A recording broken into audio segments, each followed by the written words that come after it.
जय शनिदेव। प्रिय भक्तों, आज जो अनोखा व शक्तिशाली शनि कवच मंत्र मैं आपके लिए खोज कर लाया हूँ, यह मंत्र आपने शायद ही पहले कभी सुना होगा। आपसे निवेदन है कि मंत्र को सुनने से पहले ये जान लीजिए कि ये कवच मंत्र आपके लिए क्यों और कैसे जरूरी है। प्रिय भक्तों, इस दिव्य कवच मंत्र को ब्रह्मांड पुराण से लिया गया है। जो व्यक्ति इस कवच मंत्र का जप करके या इसको अपने घर दुकान में चलाकर शनिदेव को प्रसन्न करता है, उसके सभी मनोरथ पूर्ण होते हैं। और जन्म कुंडली में शनि ग्रह के कारण अगर कोई दोष है तो वह दोष इस शनि कवच मंत्र को नियमित रूप से सुनने से दूर हो जाते हैं और शनि की दशा या अंतर्दशा में उसको किसी प्रकार की हानि नहीं होती। कवच शब्द का अर्थ ही है ढाल अथवा रक्षा। प्रिय भक्तों, अगर आप भी इस शनि कवच मंत्र का जप पूर्ण श्रद्धा से करते हैं तो चाहे शनि की दशा हो, अंतर्दशा हो, शनि की ढैया हो अथवा शनि की साढ़े साती ही क्यों ना हो, इस शनि कवच मंत्र का जप करने या इसको सुनने से कष्ट, व्याधियां, विपत्ति, आपत्ति, पराजय, अपमान, आरोप प्रत्यारोप तथा हर प्रकार के शारीरिक, मानसिक तथा आर्थिक कष्ट आपसे दूर रहेंगे। और इस शक्तिशाली मंत्र के प्रभाव से अकाल मृत्यु तथा हत्या का भय भी नहीं रहता है, क्योंकि शनिदेव ढाल की तरह व्यक्ति की सुरक्षा करते हैं और ना ही व्यक्ति को लकवे आदि का डर रहता है। प्रिय भक्तों, आपको ज्यादा कुछ नहीं करना है, बस प्रत्येक शनिवार शनि कवच मंत्र वाले इस वीडियो को अपने घर या व्यापार स्थान में चलाकर रखना है और अपना दैनिक कार्य करते हुए पूरी श्रद्धा से इस अद्भुत कवच मंत्र को पूरा 108 बार सुनना है। ध्यान रखें कि वीडियो को बीच में बंद ना करें, वरना आपको इस कवच मंत्र का पूरा लाभ प्राप्त नहीं होगा।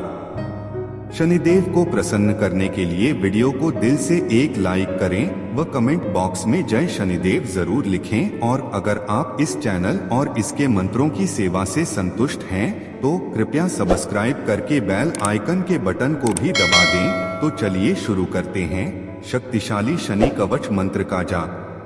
कवचं देवतावासं वज्रपंजर संज्ञकं शनैश्चर प्रीतिकरं सर्वसौभाग्यदायकं। कवचं देवतावासं वज्रपंजर संज्ञकं शनैश्चर प्रीतिकरं सर्वसौभाग्यदायकं। कवचं देवतावासं वज्रपंजर संज्ञकं शनैश्चर प्रीतिकरं सर्वसौभाग्यदायकं। कवचं देवतावासं वज्रपंजर संज्ञकं शनैश्चर प्रीतिकरं सर्वसौभाग्यदायकं।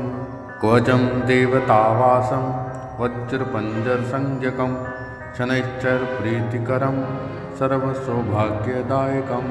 कवचं देवतावासं वज्रपंजर संज्ञकं शनैश्चर प्रीतिकरं सर्वसौभाग्यदायकं।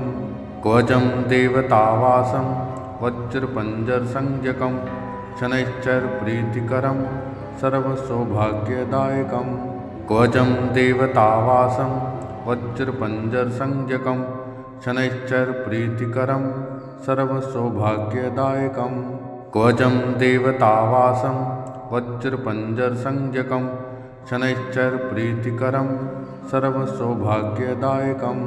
कवचं देवतावासं वज्रपंजर संज्ञकं शनैश्चर प्रीतिकरं सर्वसौभाग्यदायकं। कवचं देवतावासं वज्रपंजर संज्ञकं शनैश्चर प्रीतिकरं सर्वसौभाग्यदायकं। कवचं देवतावासं वज्रपंजर संज्ञकं शनैश्चर प्रीतिकरं सर्वसौभाग्यदायकं। कवचं देवतावासं वज्रपंजर संज्ञकं शनैश्चर प्रीतिकरं सर्वसौभाग्यदायकं। कवचं देवतावासं वज्रपंजर संज्ञकं शनैश्चर प्रीतिकरं सर्वसौभाग्यदायकं। कवचं देवतावासं वज्रपंजर संज्ञकं शनैश्चर प्रीतिकरं सर्वसौभाग्यदायकं। कवचं देवतावासं वज्रपंजर संज्ञकं शनैश्चर प्रीतिकरं सर्वसौभाग्यदायकं।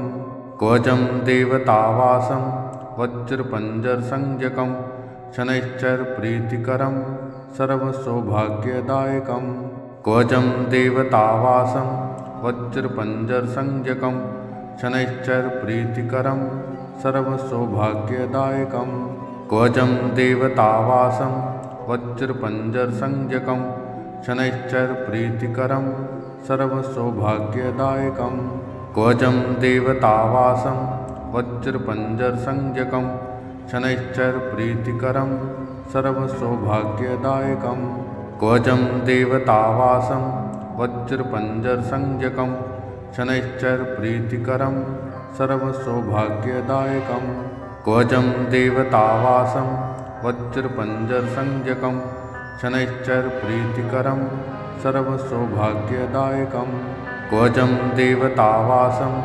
वज्रपञ्जरसंज्ञकं शनैश्चरप्रीतिकरं सर्वसौभाग्यदायकं कवचं देवतावासं वज्रपञ्जरसंज्ञकं शनैश्चरप्रीतिकरं सर्वसौभाग्यदायकं कवचं देवतावासं वज्रपञ्जरसंज्ञकं शनैश्चरप्रीतिकरं सर्वसौभाग्यदायकं कवचं देवतावासं वज्रपञ्जरसंज्ञकं शनैश्चरप्रीतिकरं सर्वसौभाग्यदायकं कवचं देवतावासं वज्रपञ्जरसंज्ञकं शनैश्चरप्रीतिकरं सर्वसौभाग्यदायकं कवचं देवतावासं वज्रपञ्जरसंज्ञकं शनैश्चरप्रीतिकरं सर्वसौभाग्यदायकं कवचं देवतावासं वज्रपञ्जरसंज्ञकं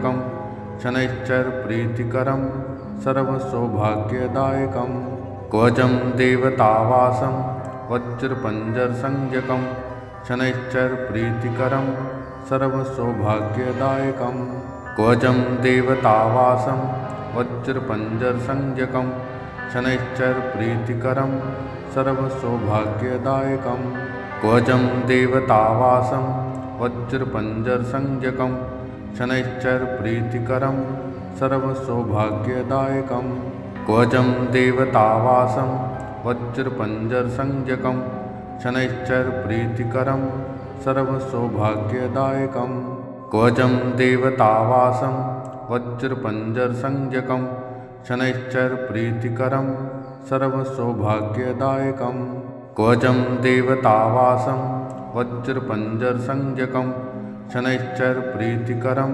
सर्वसौभाग्यदायकं कवचं देवतावासं वज्रपञ्जरसंज्ञकं शनैश्चरप्रीतिकरं सर्वसौभाग्यदायकं कवचं देवतावासं वज्रपञ्जरसंज्ञकं शनैश्चरप्रीतिकरं सर्वसौभाग्यदायकं कवचं देवतावासं वज्रपञ्जरसंज्ञकं शनैश्चरप्रीतिकरं सर्वसौभाग्यदायकं कवचं देवतावासं वज्रपञ्जरसंज्ञकं शनैश्चरप्रीतिकरं सर्वसौभाग्यदायकं कवचं देवतावासं वज्रपञ्जरसंज्ञकं शनैश्चरप्रीतिकरं सर्वसौभाग्यदायकं कवचं देवतावासं वज्रपञ्जरसंज्ञकं शनैश्चरप्रीतिकरं सर्वसौभाग्यदायकं कवचं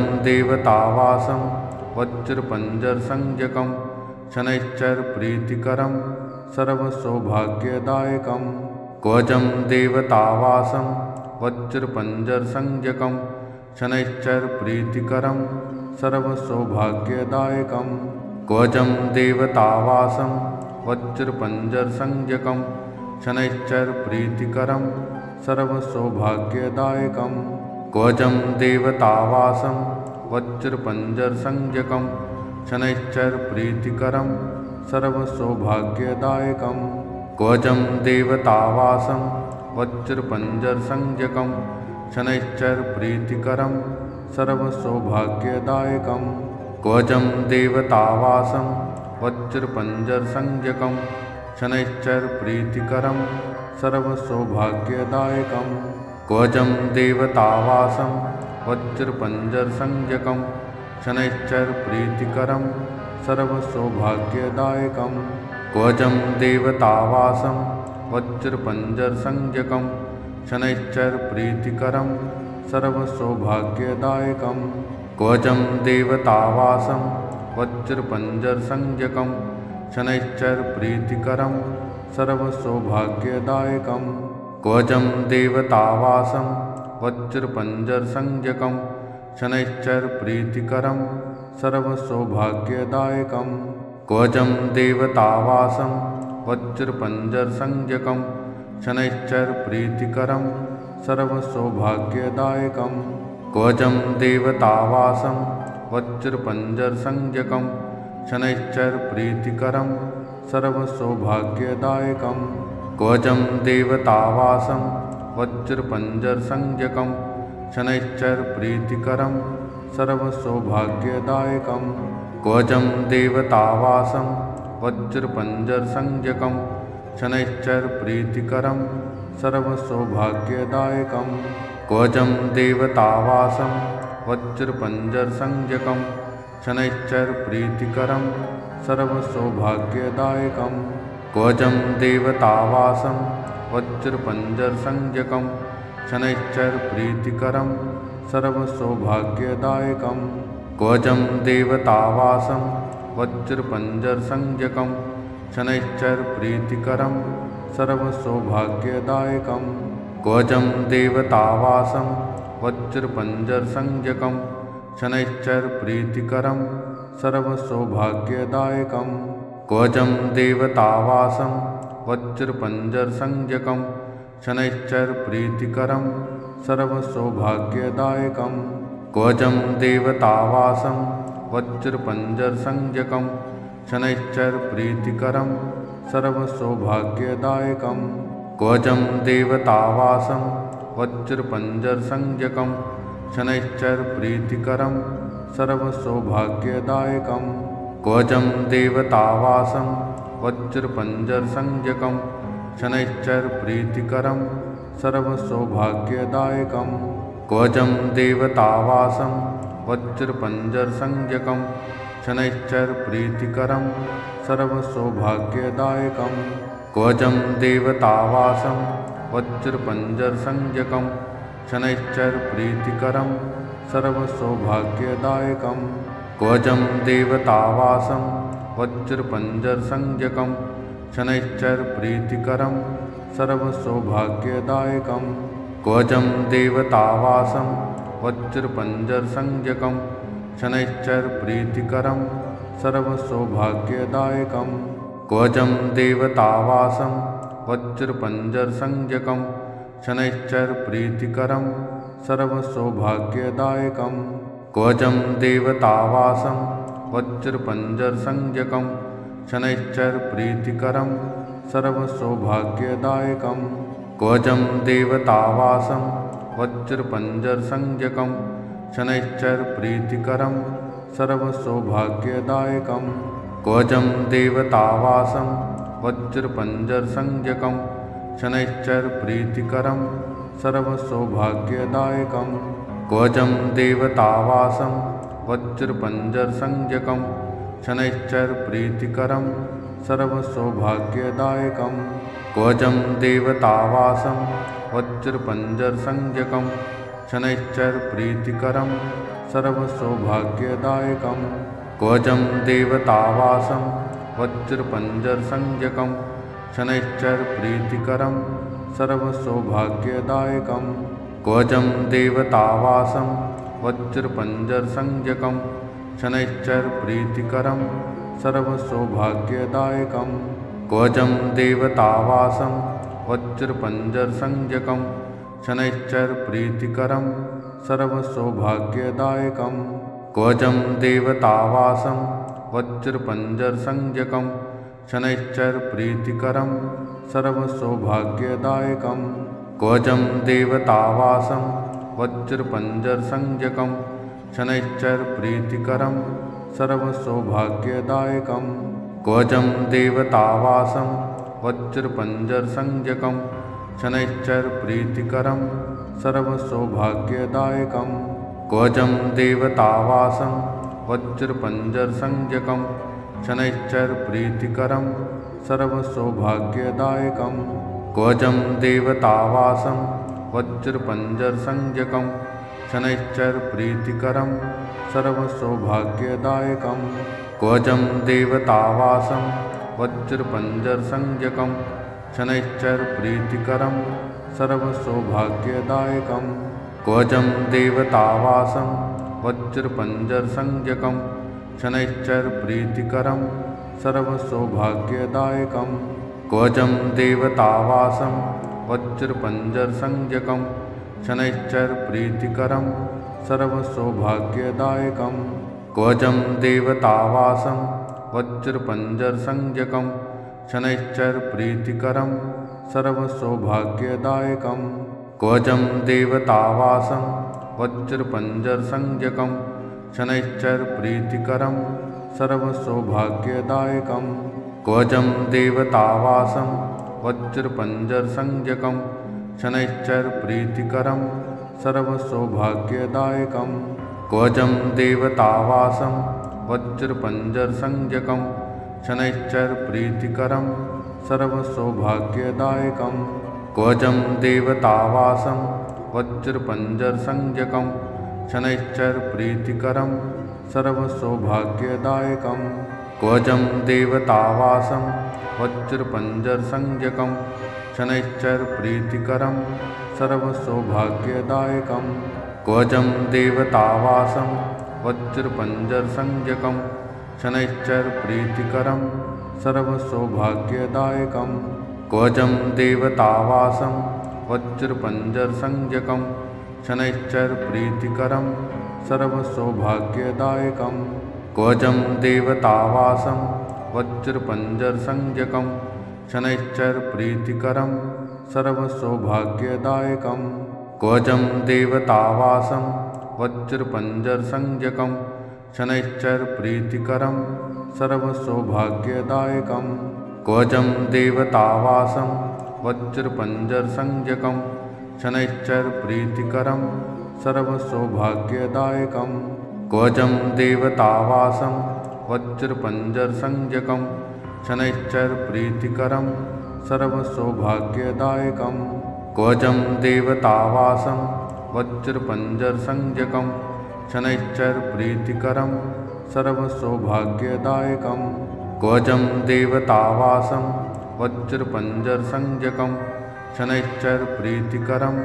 सर्वसौभाग्यदायकं कवचं देवतावासं वज्रपञ्जरसंज्ञकं शनैश्चरप्रीतिकरं सर्वसौभाग्यदायकं कवचं देवतावासं वज्रपञ्जरसंज्ञकं शनैश्चरप्रीतिकरं सर्वसौभाग्यदायकं कवचं देवतावासं वज्रपञ्जरसंज्ञकं शनैश्चरप्रीतिकरं सर्वसौभाग्यदायकं कवचं देवतावासं वज्रपञ्जरसंज्ञकं शनैश्चरप्रीतिकरं सर्वसौभाग्यदायकं कवचं देवतावासं वज्रपञ्जरसंज्ञकं शनैश्चरप्रीतिकरं सर्वसौभाग्यदायकं कवचं देवतावासं वज्रपञ्जरसंज्ञकं शनैश्चरप्रीतिकरं सर्वसौभाग्यदायकं कवचं देवतावासं वज्रपञ्जरसंज्ञकं शनैश्चरप्रीतिकरं सर्वसौभाग्यदायकं कवचं देवतावासं वज्रपञ्जरसंज्ञकं शनैश्चरप्रीतिकरं सर्वसौभाग्यदायकं कवचं देवतावासं वज्रपञ्जरसंज्ञकं शनैश्चरप्रीतिकरं सर्वसौभाग्यदायकं कवचं देवतावासं वज्रपञ्जरसंज्ञकं शनैश्चरप्रीतिकरं सर्वसौभाग्यदायकं कवचं देवतावासं वज्रपञ्जरसंज्ञकं शनैश्चरप्रीतिकरं सर्वसौभाग्यदायकं कवचं देवतावासं वज्रपञ्जरसंज्ञकं शनैश्चरप्रीतिकरं सर्वसौभाग्यदायकं कवचं देवतावासं वज्रपञ्जरसंज्ञकं शनैश्चरप्रीतिकरं सर्वसौभाग्यदायकं कवचं देवतावासं वज्रपञ्जरसंज्ञकं शनैश्चरप्रीतिकरं सर्वसौभाग्यदायकं कवचं देवतावासं वज्रपञ्जरसंज्ञकं शनैश्चरप्रीतिकरं सर्वसौभाग्यदायकं कवचं देवतावासं वज्रपञ्जरसंज्ञकं शनैश्चरप्रीतिकरं सर्वसौभाग्यदायकं कवचं देवतावासं वज्रपञ्जरसंज्ञकं शनैश्चरप्रीतिकरं सर्वसौभाग्यदायकं कवचं देवतावासं वज्रपञ्जरसंज्ञकं शनैश्चरप्रीतिकरं सर्वसौभाग्यदायकं कवचं देवतावासं वज्रपञ्जरसंज्ञकं शनैश्चरप्रीतिकरं सर्वसौभाग्यदायकं कवचं देवतावासं वज्रपञ्जरसंज्ञकं शनैश्चरप्रीतिकरं सर्वसौभाग्यदायकं